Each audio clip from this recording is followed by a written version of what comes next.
Kalau antum sedang dibimbing oleh Allah menuju kedudukan yang tinggi, maka sadarlah teman-teman, saat yang bersamaan antum tidak akan sunyi dari rintangan-rintangan sekitaran.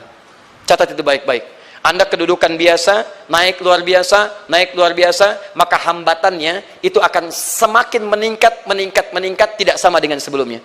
Anda orang kecil, diuji dengan ujian kecil. Anda orang menengah, diuji dengan ujian menengah. Anda kedudukan yang tinggi, maka akan diuji dengan kedudukan yang lebih tinggi lagi. Maaf, Allah tidak akan menguji dedaunan dengan angin yang menerpa akar. Pasti berbeda. Karena angin ketika kedudukan semakin tinggi, maka angin semakin kencang akan menerjangnya. Yuk kita turunkan. Jenis ujiannya bisa 3. Perhatikan baik-baik. Sini. Kedudukan bersanding dengan ujian. Kalau rumus fisikanya, F berbanding lurus dengan P. Gaya berbanding lurus dengan tekanan. Jadi kalau antum misalnya, rumus asalnya F1 sama dengan F2. Gaya gerak sama dengan gaya dorong. Kalau dikembangkan ke sini, tenaga kecil begini, maka yang bunyi kecil. Kalau besar, semakin besar lagi. Nah, memahami rumus ini, F sama dengan P. F berbanding lurus dengan tekanan. Ada gaya tekanan juga yang cukup kuat. Ketika antum pukul kencang, suara kencang. Tapi ini lebih sakit kan? Tekanannya lebih kuat. Itu agak berbeda.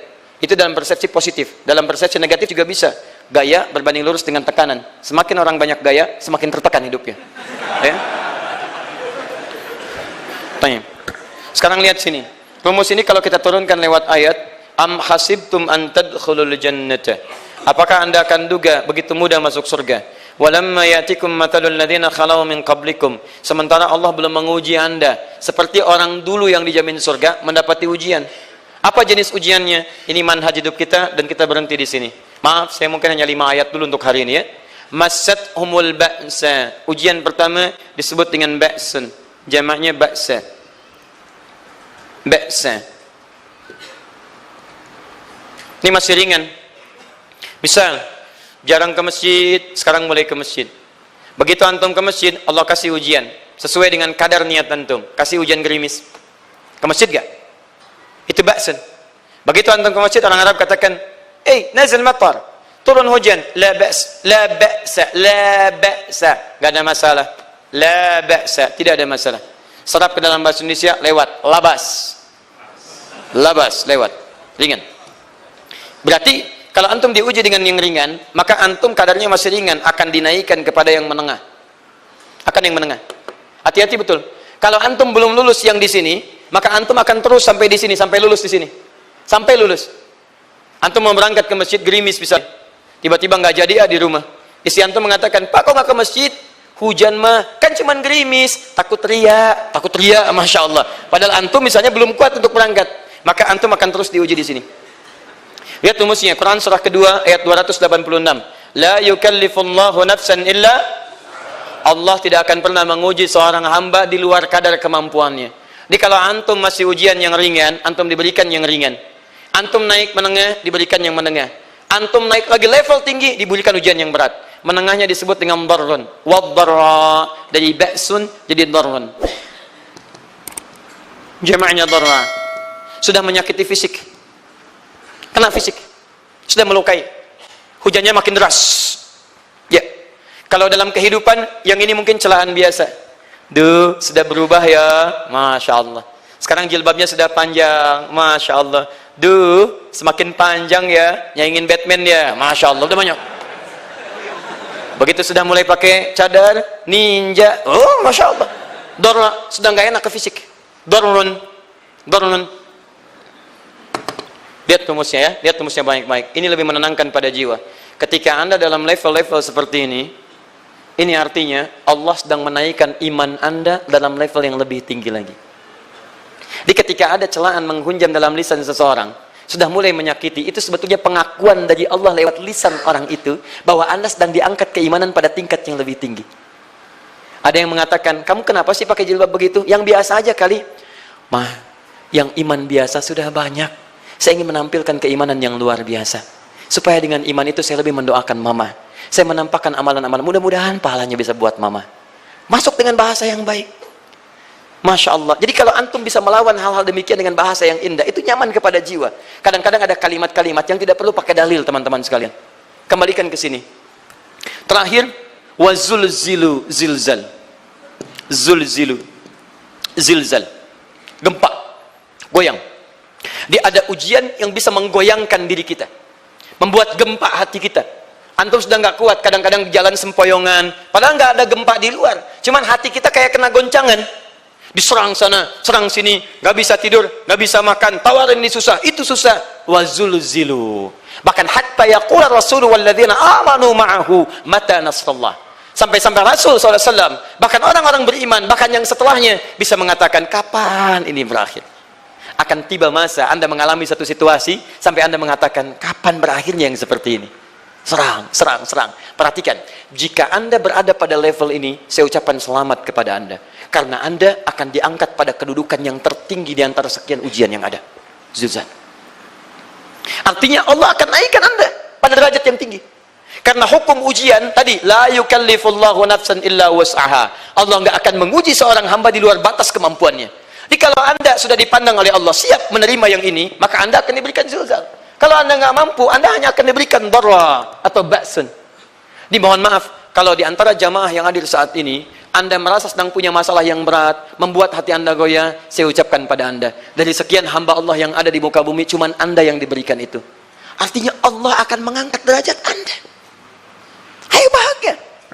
Dan yakinlah, bukan orang lain yang dititipkan, Anda yang diberikan.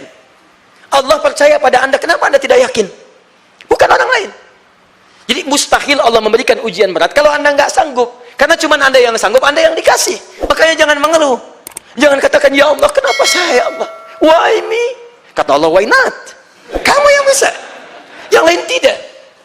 Dan tanpa harus Anda menuliskan status. Memang cuma saya yang sanggup. Oh, Masya Allah. Gak usah. Sadari. Kalau bukan sayang, Allah itu punya sifat adil. Gak mungkin menukar sesuatu di luar kadarnya. Antum tahu cicak? Halo? Jangan katakan wallahu alam, cicak. Cicak, baik. Bagaimana aktivitasnya? Merayap. Di mana? Dinding. Apa makanannya? Nyamuk. Nyamuk bagaimana aktivitasnya? Terbang. Pertanyaan saya, di mana keadilan Allah menjadikan makhluk yang merayap makanannya terbang? Kalau nyamuk masuk kategori pertama tadi, pintar dan tahu dirinya pintar, jadi mainan cicak. Cicak, ayo tangkap. Cicaknya cuma merayap, dianya terbang. Beruntungnya nggak ada nyamuk yang jenius.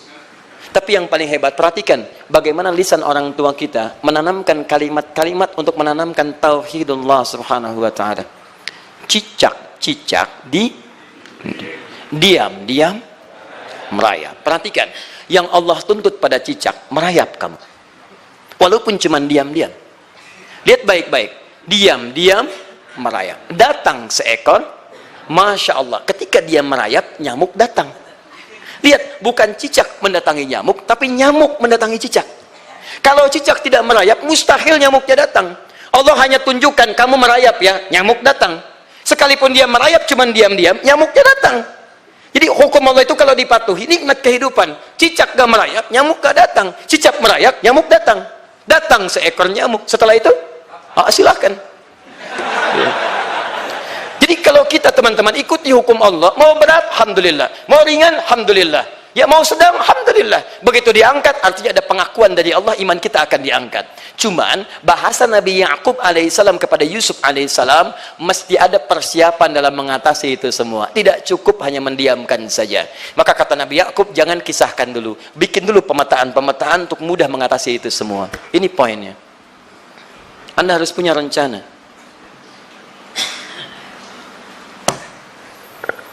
Maka Nabi Ya'qub menyiapkan, bekali dulu ini, siapkan itu. Kalau ambil ke aspek teori untuk kita sekarang, tafsir dari ini untuk menyelesaikan solusi di Quran surah kedua ayat 214 tadi, maka jawabannya ada di Quran surah ketiga ayat 142, paling kiri sebelah atas. Ini kanan sebelah bawah, ini kiri sebelah atas. Dan awal ayatnya dibuka dengan kalimat yang sama. Perhatikan, Al-Baqarah ayat 214 kalimatnya menggunakan am hasibtum an tadkhulul jannah. Ali Imran 142 am hasibtum an tadkhulul jannah.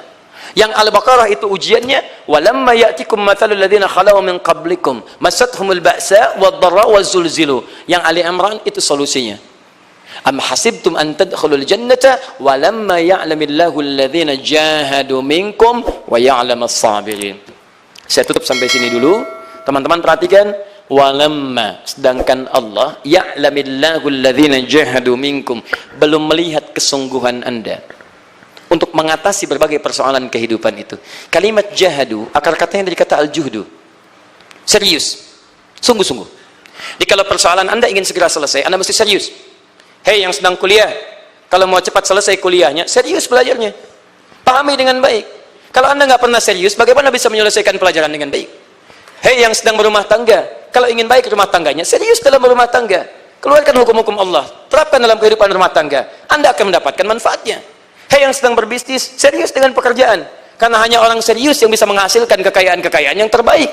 Serius dalam ibadah, karena ibadah melahirkan keberkahan dengan kekayaan yang Anda dapatkan dari titipan Allah Subhanahu wa taala. Ayo serius. Al-juhdu dibagi 3 bagian. 1, serius dalam merencanakan, disebut ijtihad namanya. Bikin rencana. Misal, maaf, tadi dalam keluarga, kalau diambil kedudukan Yusuf alaihissalam, antum tempatkan itu pada porsi pertama sebagai target. Misal, Yusuf diberikan kedudukan oleh Allah. Bagaimana anak saya punya kedudukan walaupun tidak sama dengan Yusuf alaihissalam? Cari, rencanakan, buat pemetaan. Di masa depan anak saya mesti punya kedudukan. Apa? Kalau dalam kedokteran, kedudukan dokter yang terbaik. Kalau dalam bisnis, pengusaha yang terbaik. Misal, kalau dalam pemerintahan, jangan tanggung-tanggung, jadi presiden, jadi itu. Anda turunkan kemudian pendidikannya dari situ. Ijtihad direncanakan. Masuknya lewat sini, lewat sini, lewat sini, lewat sini. Seperti kemudian, maaf, Hannah dengan Imran, rahimahumullah, merencanakan hasil yang terbaik untuk Maryam, bahkan sejak dalam kandungan. Quran surah ketiga Ali Imran dari ayat 35 sampai 37, paling kiri pertengahan sampai bawah. Idz qalat imra'atu Imran rabbi inni nazartu, bahkan nazartu ma fi batni muharrara, saya bernazar anak saya yang lahir ini akan punya kedudukan dekat dengan Allah Subhanahu wa taala. Di sejak bayi direncanakan mau jadi apa. Setelah itu apa? Jihad itu kesungguhan dalam mempraktekkan, mengaktualisasikan konsep yang sudah dibuat. Jangan sampai cuma berdoa, tapi doanya tidak disandingkan dengan ikhtiar, nggak nyambung. Makanya ketika lahir, ada jihad dengan doa. Falamma wada'at saqalat rabbi inni wada'tuha untha, ayat 36-nya. Wallahu a'lamu bima wada'at wa laysa dzakaru kal untha. Lihat, wa inni sammaituha Maryam wa inni wa'idhuha bika wa dzurriyyataha minasyaitonir rajim. Doa. Setelah berdoa apa? Teruskan. Bagian akhirnya ayat 37-nya. Maaf teman-teman, tidak cukup dengan doa. Karena Maryam masih dekat dengan Allah, punya kedudukan, dia mesti dirawat oleh orang yang paling soleh. Cari Nabi Zakaria, orang soleh, mesti merawat. Tempatnya mesti netral dari keburukan, bikin mihrab. Jadi tempat dibuatkan, orang soleh merawat, doa dipanjatkan, doa berbanding lurus dengan ikhtiar. Apa yang terjadi? Ayat 37-nya. Fataqabbalaha rabbuha biqabulin hasanin wa ambataha nabatan hasana. Maka Allah Subhanahu wa taala menerima usaha orang tua ini. Doanya diterima, ikhtiarnya diterima. Jadi kalau antum mengambil ayat tadi, diterapkan dalam kehidupan, rencanakan teman-teman sekalian. Anak mau sekolah di mana? Mau jadi apa? Turunkan ke bawahnya. Oh, dia mau jadi dokter yang hafal Quran, turunkan. Pendidikannya di sini sampai paling kecilnya. Siapa gurunya yang dekat dengan Allah? Sekolahnya yang menjauhkan dari hal-hal keburukan. Sampai satpamnya soleh, security-nya soleh, koperasinya orang-orang soleh, gurunya orang-orang soleh. Hadirkan. Kalau ikhtiarnya sudah nyambung dengan doa, maka fataqabbalallah. Taqabbalaha rabbuha. Diterima Maryam, antum diterima. Jadi kadang-kadang yang nggak nyambung nih begini, doanya nggak nyambung dengan ikhtiar, itu masalahnya. Ya Allah, mohon ya Rabb, jadikan anak saya rajin sholat, hafal Al-Quran, tapi ditempatkan di sekolah yang tidak pernah mengajarkan sholat, nggak nyambung. Ditempatkan di tempat yang tidak pernah mengajarkan Quran, tidak nyambung. Nggak ada kesamaan di situ. Maka Nabi Ya'qub alaihissalam memberikan gambaran kepada anaknya, nak, kamu akan punya kedudukan begini, hati-hati, setiap ada kedudukan akan ada rintangan, kamu harus punya rencana untuk merencanakan solusi-solusi terbaik untuk itu. Kemudian yang terakhir, ini yang paling hebat, mujahadah, perjuangan melawan emosi. Karena tidak sedikit tantangan itu, maaf, yang berat itu bukan menghadapi fisiknya, tapi menghadapi diri kita sendiri. Mau ke masjid, malas, itu yang susah dihadapi dibandingkan dengan hujan. Hujan ada payung, malas mau pakai apa? Maaf, menurun, semangat turun, malas datang, kecewa datang, pesimis datang, lawan, namanya mujahadah. Gabungkan ketiganya, isi dengan sabar. Wa ya'lamas sabirin.